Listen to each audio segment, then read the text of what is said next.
Why did you make me do that? Look at me. Focus on my voice. I'm not giving up on you, Jean. She was my friend. You're my family, Jean. Stop, no matter what. Stop.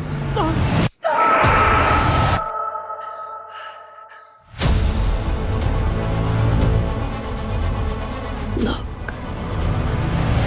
You're special, Jean. And if you stop fighting that force inside you, if you embrace it, you will possess the very power of a god.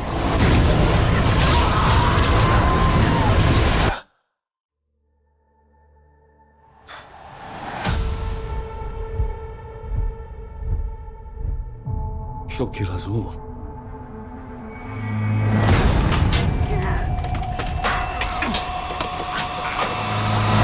Tell me how we fix this, Charles. Tell me what to do. I don't know what to do. And what they don't understand, what they fear, and what they fear, we seek to destroy.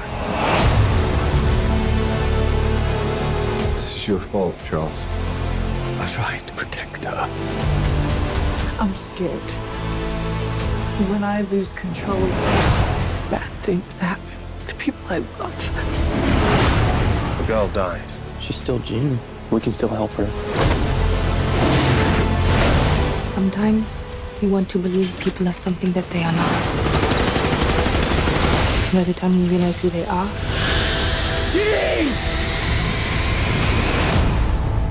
it's too late.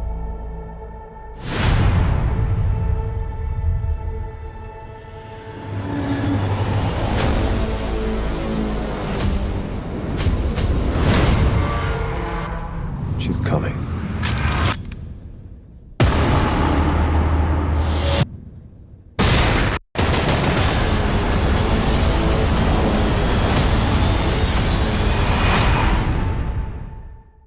Hey everybody, it's Charlie. We got a new X-Men Dark Phoenix trailer, surprise, super late at night, but this is just hyping up how powerful she is and Jessica Chastain's alien character trying to turn Jean Grey against the X-Men, sort of filling in a couple roles from the comic book version of the Dark Phoenix saga. So we'll break it down. There's a new round of the IMAX ticket giveaway. All you have to do to enter is be a subscriber and leave your favorite Dark Phoenix moment on the video, even if it's from the animated series or the comics. So they finally confirmed that Jessica Chastain is playing an alien character. When I first heard she was going to be cast, I assumed that she was going to be playing Lilandra, but then they said that she'd be playing the villain. So because she's confirmed alien, in all the Shi'ar canon from the comics in the Dark Phoenix comic book story is something they haven't even gotten close to in any of these X-Men movies before. She says that she feels like she's doing a good thing in trying to use the power of the Phoenix by co-opting Jean Grey, trying to take it for herself back to wherever her planet is. I'm assuming that if she's not playing Lilandra, that she's playing Deathbird, her sister. Keep in mind that they're both telepaths. That would explain why she, the villain, is also a telepath, because Lilandra is so powerful that she can contact Charles Xavier across time and space. The other thing about their race is they also look humanoid, so it's not like she's a Skrull or something like that. There were early rumors that she could be playing a Skrull, but because the MCU, the Captain Marvel movie, and Avengers Endgame possibly are riding so hard on Skrulls, it's just unlikely that they would also try to do it in the Fox movies at the same time. But the scene at the beginning may seem familiar. They're actually doing a funny thing here where it's sort of a dark twist on the X-Men Last Stand scene where Professor X and Magneto, younger versions of them, go to meet a young Jean Grey and look at her powers, and things start to go crazy, and he has to calm her down. So then you remember later in that movie, spoiler alert for X-Men Last Stand if you haven't seen that yet, she winds up killing Professor X as an adult when her powers go off the chain, and she gives into the Phoenix Force and becomes full-blown Dark Phoenix. The way that she killed him was also important too, because there's some visual references, because it's kind of happening in the background of this shot too. She disintegrated Professor X. She was so powerful. The house around her started to disintegrate too. So you look here, and it's actually Magneto that she's using her power on, and the way they let you know how powerful the Phoenix Force is that her telepathic attacks are able to penetrate Magneto's helmet, which is designed to thwart telepaths. Like Professor X, most powerful telepath on Earth,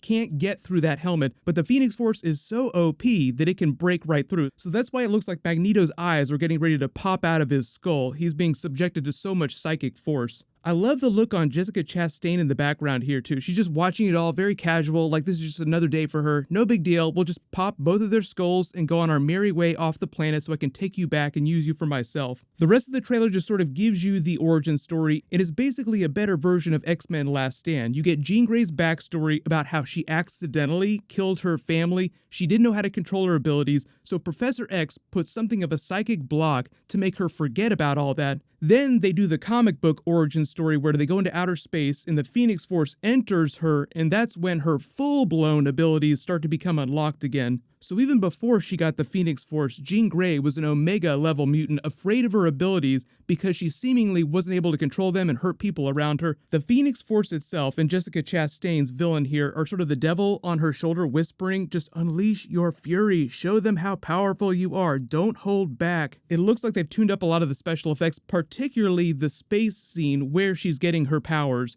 So the interesting thing here too is because she's in the vacuum of space surviving while this is happening, how they explain them getting back to planet Earth in one piece. Like maybe she blacks out and goes on instinct and saves them all as they crash back to the planet, or something else happens. You also notice that they're wearing the Frank Quitely uniforms from New X-Men. The new poster that they just released actually has a couple new characters. We don't know who some of these people are. You may notice the visual Easter egg here too. The Phoenix part of her uniform looks almost exactly like the Phoenix uniform from X-Men Last Stand. So the other big thing that they talked about in this interview that Jessica Chastain was doing on Jimmy Fallon is that she said, maybe I get to kill a couple X-Men. But I think the whole idea is that Jean Grey accidentally kills one of the X-Men. And I think we're all on the same page that it's Mystique just based on the trailers. Because you see her really early in the trailer arguing with Professor X when Jean Grey is a child, then getting really pissed off at him later. And then for like the second half of the trailer where they're all bummed out after the funeral, you don't see Mystique in any of the new footage. So it's sort of a callback moment to when she accidentally, quote unquote, probably kills her family as a child. So even if Jessica Chastain's character does get to kill a couple of the X-Men characters, I'm guessing they're more minor characters, and Mystique is like the really big death that bums everyone out. But that one's on Jean Grey, not on her. So let me know in the comments, which other X-Men do you think that they're going to kill during this? And I'm talking about major characters, because this is the last Fox X-Men film that's not being done under Marvel Studios.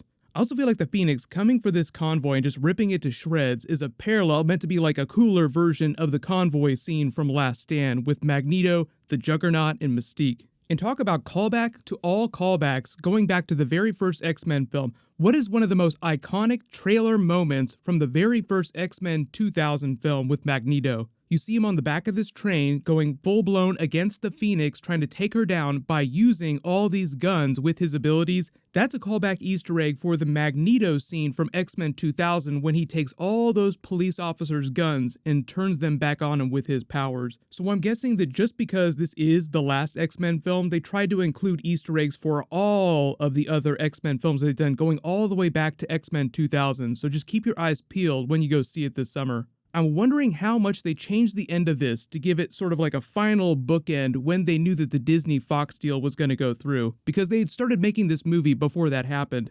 There was a big delay last year. The movie was supposed to come out, I think it was last November, but they delayed it. They did a bunch of reshoots. They probably polished a lot of the special effects. And there is no way that they did not use the extra opportunity to just tweak the ending a little bit to make it a little more final. Because I'm sure Kevin Feige is considering keeping some of these actors on, like if McAvoy or Michael Fassbender want to stick around. They're huge names and amazing actors, and it would be pretty easy to find a really comic book explainer for how they show up in the MCU. But they had a big contract renegotiation around X-Men Apocalypse, so it was already a big deal that they were coming back to do this Dark Phoenix movie, so I'm not expecting them to stick around. But all bets are off, wide open to speculation. I'm assuming for now, until we hear more details, that Kevin Feige will just recast all these characters when he wants to use some of them in the MCU movies. I've already done a couple videos about the official Marvel Phase 4 movie schedule for the next couple of years, so I'll link one of those videos at the end of this. Obviously, because of legal reasons, Kevin Feige isn't allowed to talk about what he wants to do with the X-Men publicly,